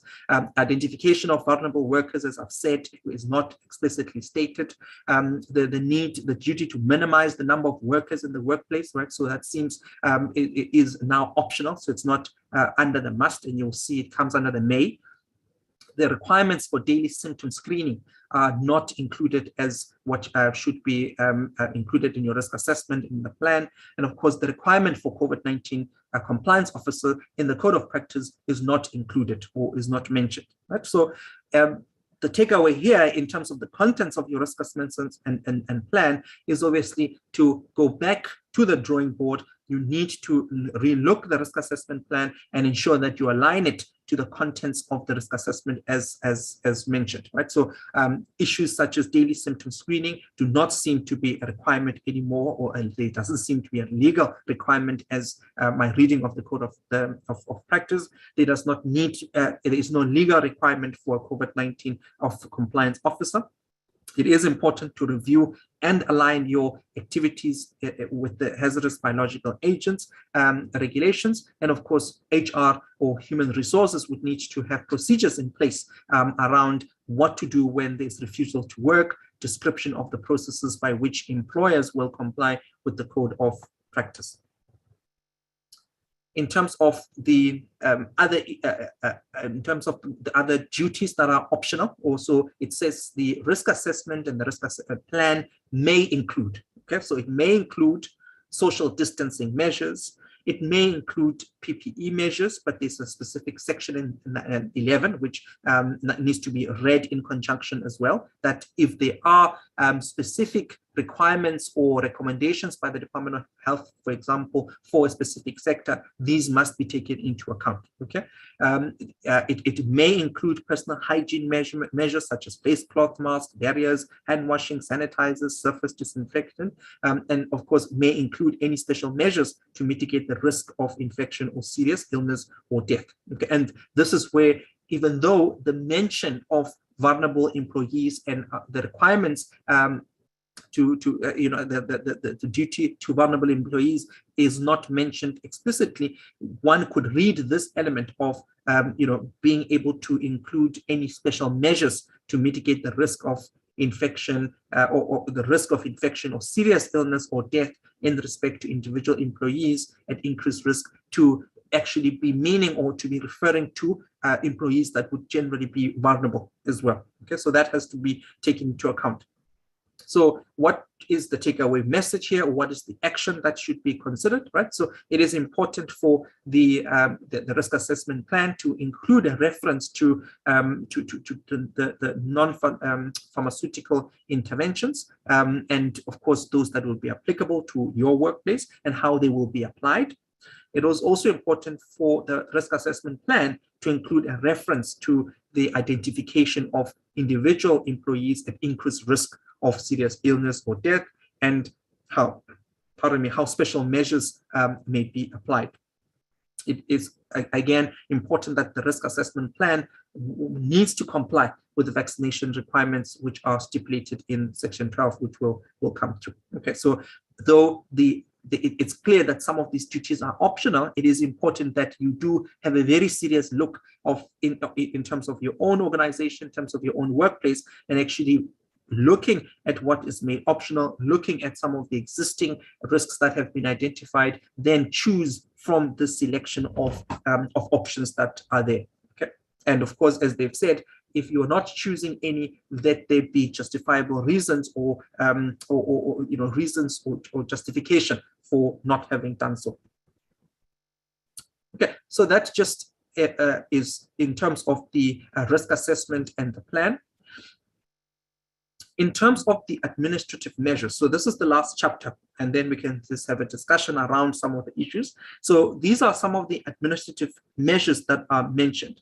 And of course, I will again try to contrast it with what was there in the previous directions, which is not included in the code of practice. So firstly is the notification of workers. It is important for the employer to notify workers on its premises of the contents of the code, right? As would be with the other codes of practice and the other regulations. So it is important to have plans or mechanisms in place within your workplace once the code of practices comes into effect, to notify and have proof that you've notified your workers on the contents of the code. Okay. It is important as well that as you provide workers with information that raises awareness, and this could be through pamphlets, leaflets, etc., around the dangers of the virus, around the symptoms associated with COVID-19, and of course, the nature of vaccines used in the country as well. Okay. Okay, so in terms of the action, again, just to reiterate it, you have to ensure that as you begin planning on how you're going to implement the code of good practice, ensure that employees are notified and that you've got proof of that. Ensure that the information around COVID-19 to raise awareness is still there. So that should not be forgotten as we move into the phase where the code of practice comes into effect. Sections that were not, when we compare this section to the code of the directions, sections that have not been included or been removed. So mention again around the requirement to disclose vulnerability or the duty to institute special measures. In the previous directive, this area talked about the COVID-19 compliance officers. However, that has been removed and that has not been mentioned in the code of practice. In terms of symptom reporting by the workers, which we have spoken about, it's very clear that as the employer, it's a must, right? So you must take measures to determine the vaccination status of your workers. And of course, there was a whole legal, the contentious issue around, can you as the employer request an employee to disclose their vaccination status, and the code of practice does make it clear that the employer must take measures to determine the vaccination status of their employees. And of course, this must be a process which is done in line with existing legislation, right? Particularly the Protection of Personal Information Act. Okay, it is important as well to communicate to ensure that you communicate such to the employees, and employees understand why it is that it's important for you to determine their vaccination status. Also, the employers need to take measures to require workers to immediately inform the employer if they experience any of the symptoms associated with COVID-19, right? So simply because there is no screening that happens at the gate, for example, does not preclude the employer putting measures in place so that workers are able to know what are the steps that I need to follow in order to inform my employer that I'm experiencing COVID-19 symptoms. Okay, and of course, if an employee informs the employer that they experience COVID-19 related symptoms, that's number 2 there. The employer may require the employee to be tested for COVID-19 before permitting the employee to enter the workplace. And of course, very important, again, that element of vaccination coming through very strongly in the code of practice, that this rule, of course, does not apply for workers who report the presence of COVID-19 symptoms between 1 or 2 days after being vaccinated, right? Because we know that could be the side effects to the vaccination. Right. So again, in terms of a summary of this section of the code of practice, it's important that the employee reports of them having COVID-19 symptoms be included somehow in your incident management of your organization or in terms of your processes. And of course, if one also reports that they've got side effects to the vaccination and therefore they cannot come through, so all those kind of instances would need to be recorded either by the OCHELP section or by your HR section. But it is important for you to keep, or I would advise to actually keep records of that as well. Okay. In terms of the isolation of workers, right? So workers who've been diagnosed with COVID-19 and are symptomatic, right? Again, this is now shifting the responsibility to the employees. So they have the responsibility and must inform their employer. And they must isolate themselves for the period as recommended by the NDOH, or if needed, an additional time as recommended by their medical practitioner. Right, so it does shift the obligation of case reporting. In terms of the action that one is, as a company or as an industry that one has to take away, it appears that with the code of practice there is no duty for the employee or the employer to report cases to the NIOH or the Department of Health in this code of practice, right? So the code of practice does place the duty on the employees to report their symptoms to their employers as well, okay? And I'm glad we're with the NIOH team here, because that is my interpretation of the code of practice, but it would be great if they can also confirm as well. But as I read it, there is no duty for the employee or the employer to report cases to the NIOH in the code of practice. Employer, of course, has got responsibilities, as was indicated previously in the directives. They need to provide paid sick leave, take steps to ensure that the employee is not discriminated against, and of course, lodge a claim for compensation if there's evidence that the employer may have contracted the COVID-19 it may have arisen in and out of the course of their employment. So what are some of the take-home messages in terms of this section? So remember to update your workplace incident action plans to allow employees to isolate themselves as per the NDOH guidelines. It has to, your guidelines need to reflect the removal of post-incident measures, such as the need for contact tracing or reporting to the NIOH or NDOH, the National Department of Health, right? So as you try and align your workplace incident management plans or your processes, these are some of the elements that I would advise you to have a look at.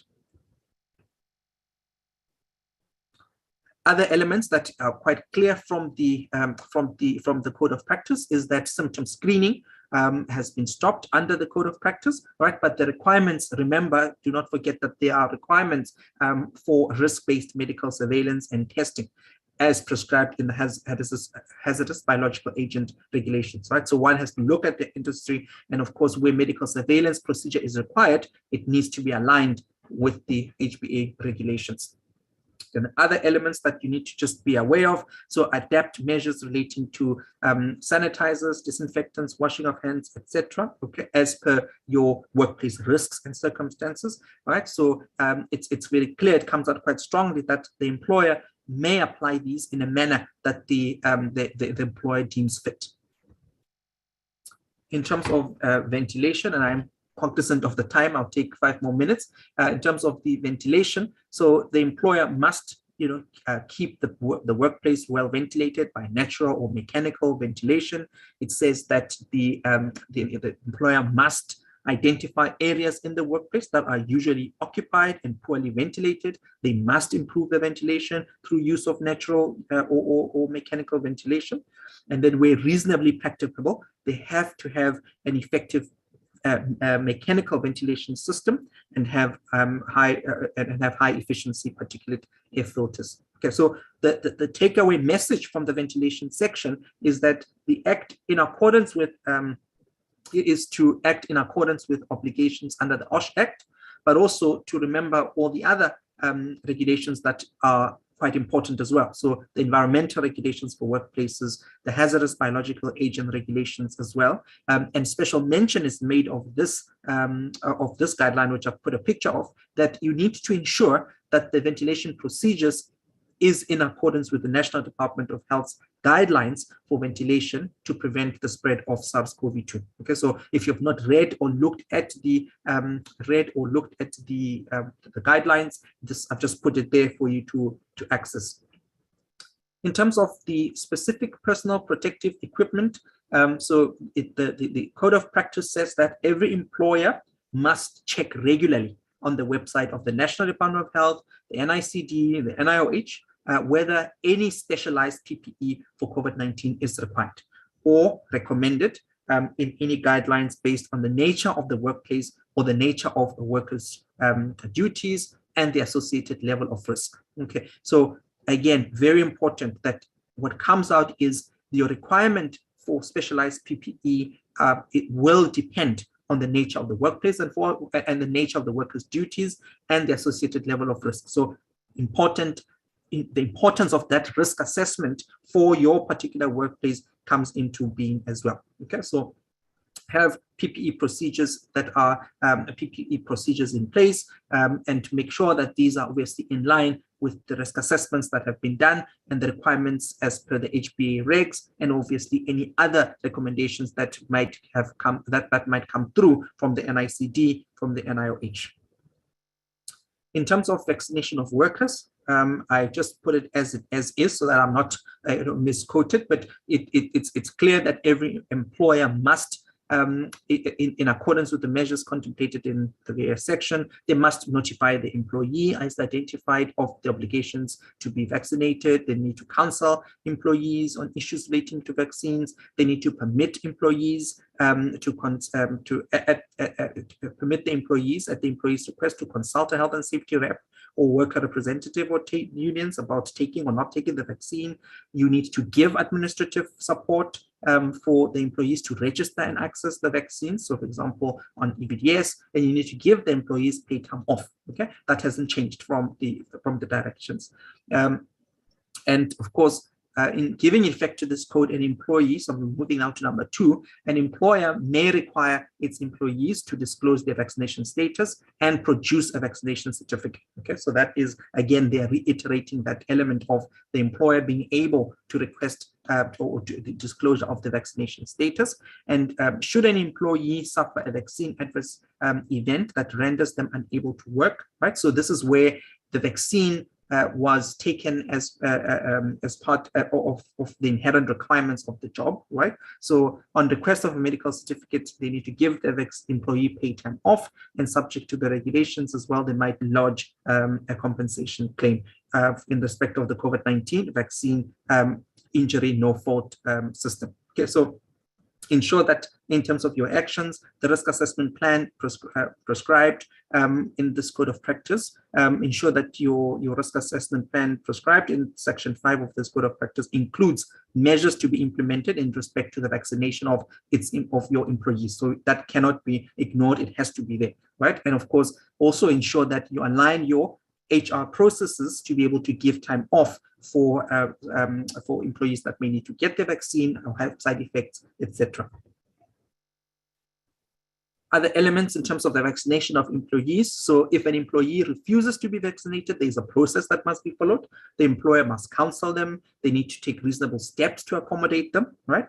They also, so in terms of the key action there is to ensure that counseling happens for each employee who refuses to be vaccinated.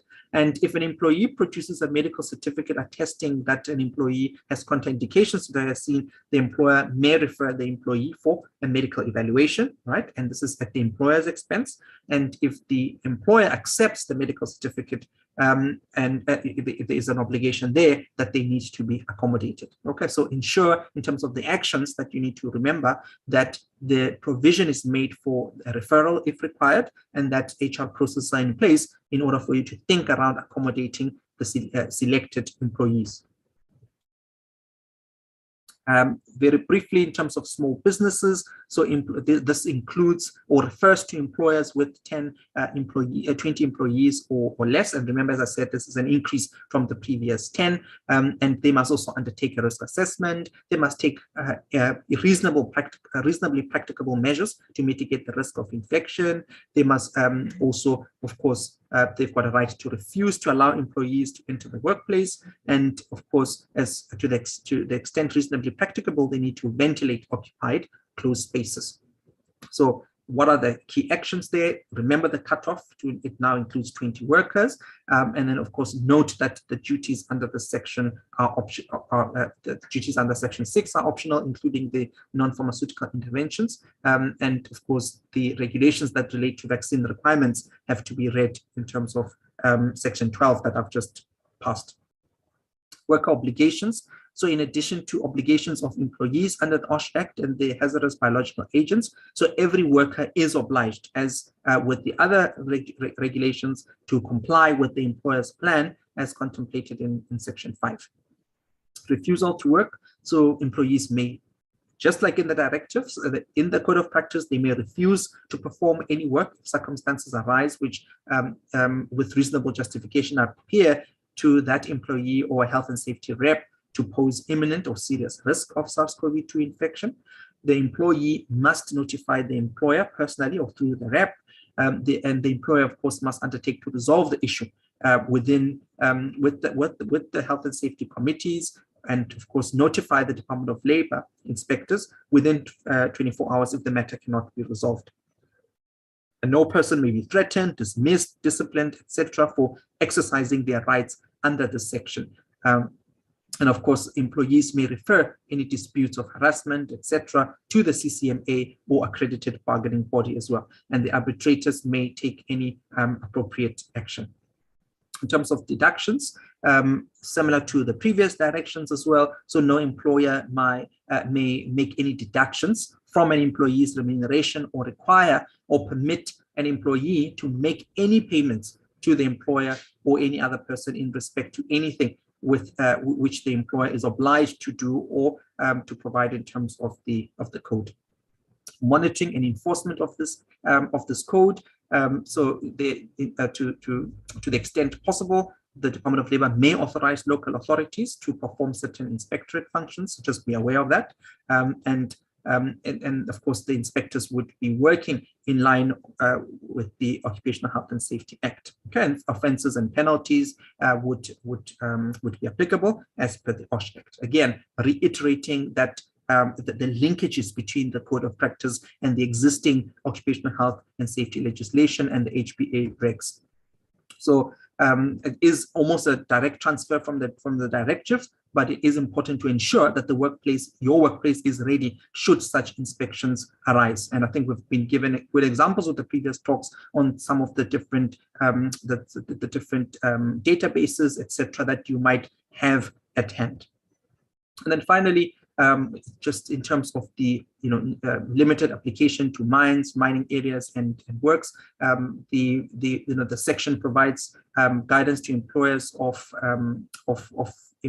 mines and works, but in particular in relation to how to handle employees who refuse or fail to be vaccinated. Right? So there might be lots of other sections that don't apply to the mines and works, but what does apply are these areas that talk about refusal or failure to be vaccinated. And of course, this is the last slide, amendments on footnotes. Just be aware within the workplace that the minister may from time to time amend or publish footnotes to this code. So it is important for us to just keep an eye out on the Code of Practice and also on any updates that may occur. Okay, so just in terms of acknowledgements, Dr. Greg Q for his wonderful document as well, and discussions around the comments and actions relating to the Code of Practice. And of course, the references include the Code of Practice and the previous consolidated direction as well. Right. Thank you, Ashraf. Thank you very much. That was Dr. Itumeleng Tatamala. And he has done a very thorough job there in terms of those presentation slides. And just to quickly answer those who've been asking questions about the availability of the presentations, the video and audio recording, etc. Yes, it will. The links will be circulated, will be uploaded, and links will be circulated to you post-webinar. It takes sometimes 24 to 48 hours to get that done. And the YouTube video would be available on our YouTube channel. I would encourage you to consider subscribing to our YouTube channel as well as our Twitter feed. And those details have been posted in the chat box, as well as you would be receiving those in the different emails are surrounding any webinar from us. So thank you very much again to our three speakers. I think there's quite a bit of questions, Doc, that I think you need to perhaps go and look at immediately in the question and answer box. There's approximately, I think, 13 questions still open there, which would be important for you to look at in particular. I'm going to ask you to unshare your presentation. And then I see that the colleagues, both Angie and Yvonne, has been looking at the question answer box.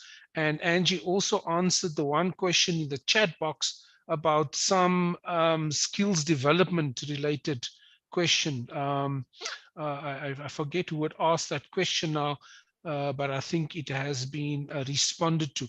So it's important for that particular individual just to have a look in the chat box. It might require a little bit of scrolling there because it's not just immediately available. So the particular answer that Angie had put there in the chat box is, dear colleagues, based on an earlier query related to workplace peer educator course, these supportive programs were initially commenced during the HIV pandemic, and the courses perhaps should now include introduction to COVID management for long-term COVID cases. However, the SAQA, I think that's SAQA, South African Qualifications Authority unit standards, are not yet aligned to permit training providers to claim they are offering a qualification. Just to add to that, the NIH has been part at the request of NEDLAC and the QCTO in the development of 2 skills programs who are COVID-19 specific related at 2 levels. I think it's NQF3 and NQF4. We are now about to launch a particular one at 1 level on biorisk management. We will certainly keep you informed about that. And we'll probably hear more about it next week in our centenary webinar, our 100th webinar since March 2020. Okay, I'm going to just quickly ask Angie and Yvonne. They've now had a sense of what has happened in the Q&A box. They've also heard Doc's presentation, etc. I would like you just to focus on what you regard to be the sort of most critical questions asked there, and the sort of key messages you want to share with the audience based on that. Over to you, Angie. Thanks, Ashraf. I must admit, it's quite difficult trying to balance listening to my colleague and answering the questions. The one that I picked up the most, and I do apologize, I tried to answer, but I don't think it went through. The one was a colleague starting a project where the employees refused to wear the mask because the president has said that it's an open area, so you don't need to wear masks. But there is social distancing happening and there is well ventilation. How would you enforce compliance of mask wearing? It comes down to any project that you're doing, and hopefully this will help others as well. Depending on the project, if it is a construction project or it is a project that is going to be dealing with other people, you know, I can think from my side, we would do wellness days. Your risk assessment would show that there is an inhalant hazard. Therefore, and that inhalant hazard is both dust as well as biological particles around, because our COVID stats is that we still got 882 new cases every day. We would then need to look at which province you're doing that project in and to say it's on the increase or it's on the decrease. And from that perspective, say that at this particular site, masks still need to be worn. It would become an internal part of your COVID policy and an internal mandate, rather than waiting for the president to say yes or no, masks are allowed or not, you know, must be worn or mustn't be worn. Similarly with the vaccines, there was a colleague asking, is it mandatory? It's mandatory based on the risk assessments, not on everybody must have vaccines. So you could have a site where the receptionists, one receptionist is in front with everybody all the time, but the IT personnel are able to work from home. So the IT personnel don't need the vaccines. It would be the receptionist. So hopefully that answers that question. And yes, maybe Yvonne, and then I'll give our takeaway message from Sashon. Please proceed, Yvonne. Thanks. Thank you so much. Yes, I also had my attention between Dr. Tumeling and answering. And I just feel that I think on the whole, the occupational health nurse practitioner seems to be on the right path as regards COVID. There was one question where the COVID compliance officer was doing the screening and the OHNP was not involved. I just feel that the OHNP is more specialized than the COVID compliance officer, and definitely she should be involved in some form, even if it's for follow-up and for return to work assessment post-COVID. Thank you. Thank you very much. Just as a quick sidestep, I'm going to post in the chat box the link to register for next week's centenary webinar. Colleagues of the two SASON presenters today would also be representing the body there. And quite a bit of the recommendations I heard from your presentation, Angie and Yvonne, should perhaps also be, you know, much less time is available per speaker next week, although it's quite a long program. We've got a bumper number of speakers in that one from all of the professional bodies, as well as, you know, academic, private and public sector organizations and departments that's going to contribute there. So your recommendations that I've heard excellent ones should perhaps also be in the kind of summarized, compressed form, be shared with a larger audience next week, Thursday, the 21st of April. So I'm just going to click send, and people would see that there is a link to register there. You could copy it out of the chat box, and you can proceed to, as soon as we're done here, to do the registration for next week's centenary webinar, the 100th one. So thank you, Yvonne. Thank you, Angie. We may have a moment or two just to have some final comments from you. And I would encourage you not to log off immediately as presenters, to just go back to that Q&A box and just to tackle some of the questions there. There's still approximately 19 questions open. We always try to see if we can get 0 questions that are unanswered. Otherwise, it might mean people have to respond to it afterwards. Okay, so Dr. Ntatamala, just from your side, you've hopefully gone to look at the Q&A box there and have been answering questions there. You've also heard our colleagues, our SASON colleagues, the occupational health practitioners. What are some of the key messages you have for our attendees today? And maybe I could just quickly throw one question. Kindly clarify, this is Sibongile Mofokeng. He's asked, there's 2 questions. Kindly clarify on the transportation of personnel as per section 12(1)(e). Doc, if you could open your microphone, and then if you could just tackle that in addition to the question that I asked about your general sort of take-home messages to our attendees. So Sibongile is asking, there you go, you've unmuted. Sibongile is asking, can you clarify on the transportation of personnel as per section 12(1)(e)? And I think there is a post just after that where Sibongile says that section and subsection 1(e) gives the employee pay time off to be vaccinated and provide transport for the employee to and from the nearest vaccination site. Is that your understanding? Doc, over to you. Yeah, thanks, Ashraf. So maybe I should start with the question first. Yeah, so that is my interpretation and understanding as well, Sibongile. So section 12 for just the audience deals with vaccination of employees, and it is quite clear because it's a must. So every employer must, in accordance with measures contemplated in section 5, give the employees paid time off to be vaccinated and provide transport for the employee to and from the nearest vaccination site.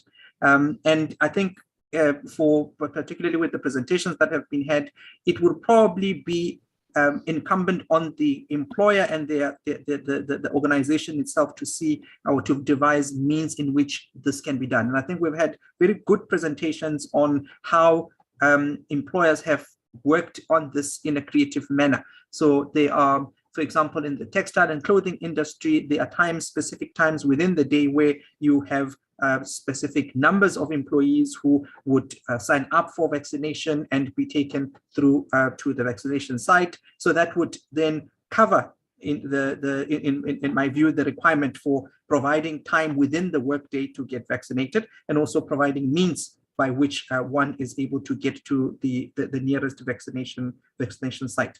So that is my interpretation of it as well. The practicalities of it and how it can work within an organization, I think that will probably differ from one organization to the other. So the organizations that I'm aware of that, for example, allow employees to, via a vaccination site, prior to starting their shift. So you would have between 7 and 8, for example, to go get vaccinated and then come through to work. So it is within the working days. It's still within the paid day, but you are given that provision to do that.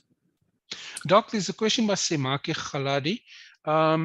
Doctor, in relation to item 9, which speaks to isolation of workers, C, I think point to item C on that slide, I guess, speaks to lodging of a claim with the compensation fund. However, I've always found that it's difficult to really can tell whether the COVID could have been contracted during the process of work or at home. Is that an essential criteria in order to prove causation, Doc? Or is it accepted that, if there was the probability of being exposed to COVID-19 in the workplace, that COVID-19 positive person would be regarded immediately as compensatable? Doc, to you. Okay, thanks. Yeah, so that is the million-dollar question that we also struggle with as well. And of course, there is a direction, and there are guidelines. So that was the notice that was published in 2019 that gives a sense of some of the elements that one should be looking at in terms of deciding or trying to come to a conclusion of whether the COVID-19 might have been acquired or might have arose out of and in the course of employment. And of course, as the pandemic also progressed, it became even more difficult, whereas initially in our health establishments, as an example, there was a lot of activity around around contact tracing and being able to identify workplace clusters that you could be able to link to one another and to link with a particular case within the workplace. So it was a bit easier in that sense to make those links. However, as community transmission became even more prevalent, it became difficult and became how do I say it? Became, as the comment puts it, became challenging to decide. Our rule of thumb is if you have undertaken your risk assessments, you have undertaken your investigations, and there is a possibility that the COVID-19 might be workplace acquired, my rule of thumb and advice is that rather submit. You may also find that as an employer, you are of the view that you do not think that the COVID-19 is workplace acquired. However, the employee themselves is of the view that or believes that they are it arose out of and in the course of the employment. In those cases as well, we do have an obligation to submit. However, as an employer, in many cases, one does, in addition to that submission, include their own affidavit or appendix on why you think that it did not arise out of the workplace. Because at the end, and that's the beauty of the statute, at the end, it is upon the compensation fund to do the adjudication. You cannot at a workplace level already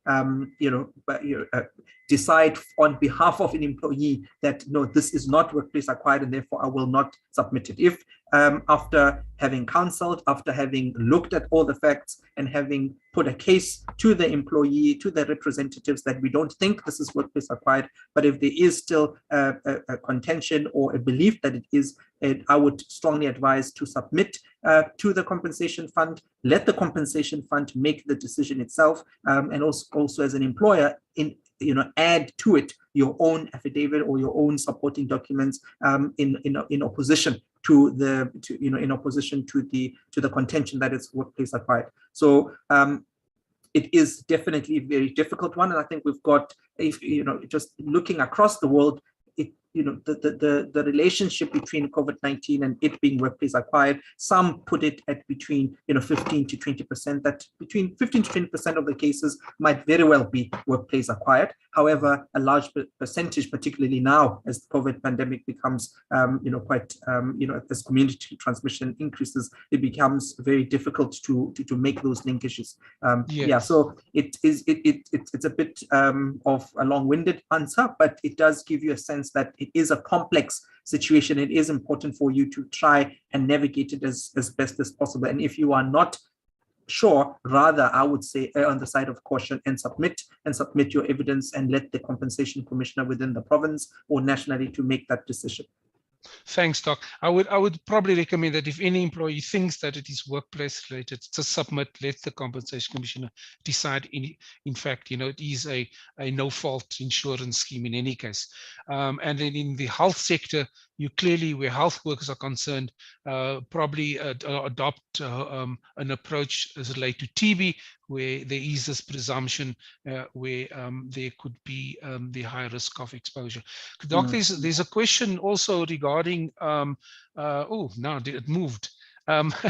Diana Liebenberg asked the National Health Act amendments from 15 March 2022, number 1182, indicated a COVID-19 officer is still required under section 16L. Please advise, Doc, you're aware of that amendment, and what's your answer?